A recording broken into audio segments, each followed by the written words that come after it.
उधर महाराष्ट्र में करीब 2 लाख बांग्लादेशी और रोहिंग्या होने का अनुमान लगाया जा रहा है। इस मामले में बीजेपी के वरिष्ठ नेता किरीट सोमैया ने शिकायत की है।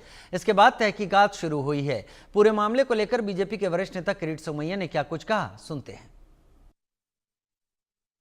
महाराष्ट्र में 1,10,000 बर्थ सर्टिफिकेट कैंसिल किए गए हैं। इनमें से ज़्यादातर बांग्लादेशी होने का अंदाज़ा जताया जा रहा है। हमारे साथ भाजपा के वरिष्ठ नेता किरीट सोमैया जी है। हम उनसे जानते हैं कि उन्होंने जो कंप्लेंट की है उसके बारे में क्या हुआ और कितने बांग्लादेशियों का जो बर्थ सर्टिफिकेट है वो कैंसिल किया गया। किरीट जी, आपने कंप्लेंट किया है, सब आपके कंप्लेंट करने के बाद ये सब ओपन हो गया है, तो ये आंकड़ा जो है, ये आंकड़ेवारी क्या है, ये बताइए। वास्तव में 2024 में जिनके पास जन्म प्रमाण पत्र नहीं है उनके लिए कानून में परिवर्तन करके वो तहसीलदार, कार्यकारी दंडाधिकारी उनको एप्लीकेशन करे।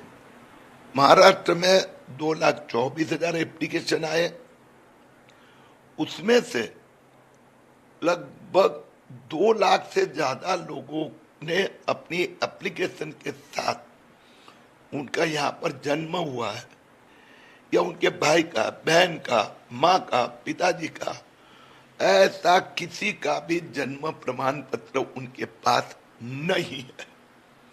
बचपन से बड़े हुए, क्योंकि इनको उम्र है ये जो 2,25 साल से 65 साल के बीच में, बचपन का, जवानी का कोई भी कागज पेपर नहीं है। और इसके लिए महाराष्ट्र सरकार ने 50,000 जिनके जन्म प्रमाण पत्र दिया था और रद्द करने के आदेश दिए और 75,000 का रिव्यू करने के निर्देश दिए हैं। जो 75,000 बैलेंस है उनमें से एक भी मंजूर नहीं होगा। क्यों कैंसिल किए ये? मुद्दा ऐसा है, जो यहाँ पर पैदा हुआ है तो उसके माँ बाप का उसके बाद पेपर है, भाई बहन का है, 40 साल से रहता है तो बीवी बच्चों का।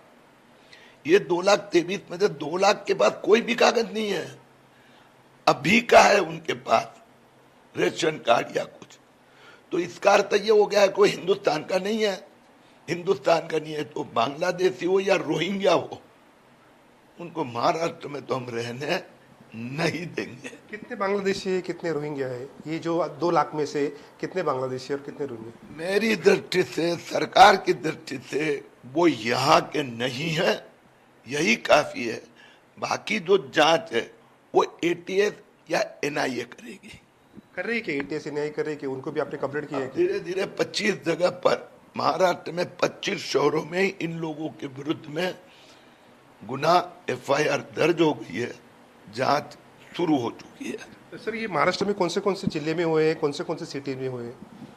महाराष्ट्र में मराठवाड़ा और विदर्भ में अधिकतर हम अकोला हो, अमरावती, मालेगांव, संभाजीनगर, सिल्लोड, लातूर, परभणी, ऐसे विभिन्न लगभग 50 शहरों में 1,000 से ज्यादा, 1,000 से 5,000 एप्लीकेशन आई। आपकी क्या मांग है इस बारे में? ये सब 2,23,000 की जांच ढंग से हो। जो यहाँ का नहीं है, जिसके पास यहाँ के डॉक्यूमेंट नहीं है, उसको राम राम किया जाए। कितने रोहिंग्या कितने हो गए अभी? अब बांग्लादेशी कितने? मैंने आपको बता दिया भैया कि 2 लाख से ज्यादा लोगों के पास यहाँ के पेपर नहीं है।